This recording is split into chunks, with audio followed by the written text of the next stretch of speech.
Trending ngayon mismo ang tila paghambog umano o pagpakita mismo ni Kim Chiu sa kanyang mga fans na tila parang may pinaparinig kay Riza May. Naniniwala ba kayo dito? The crowd says it all. Na talaga umanong kahit anumang nangyari sa kanila, marami pa rin umanong kumakampi kay Kim Chiu. Ngayon naman banat na banat si Bimbi dito laban kay ate Kim Chiu niya. Kasi gusto ni Bimbi yung nasa tama lang. Ayaw naman niyang depensahan yung mismong may mali.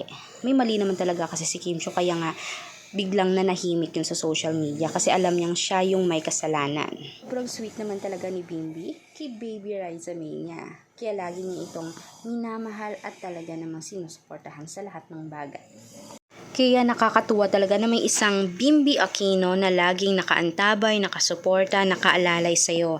Marami ngayon talaga ang humahanga sa isang Bimbi. Kahit biglang lumabas lamang siya, kahit biglang sumikat, ay talagang lahat siya mismo ang nire-research sa social media. Agree ba kayo? Kaya huwag kalimutan i-like, subscribe, and tap the notification bell icon for more videos updates.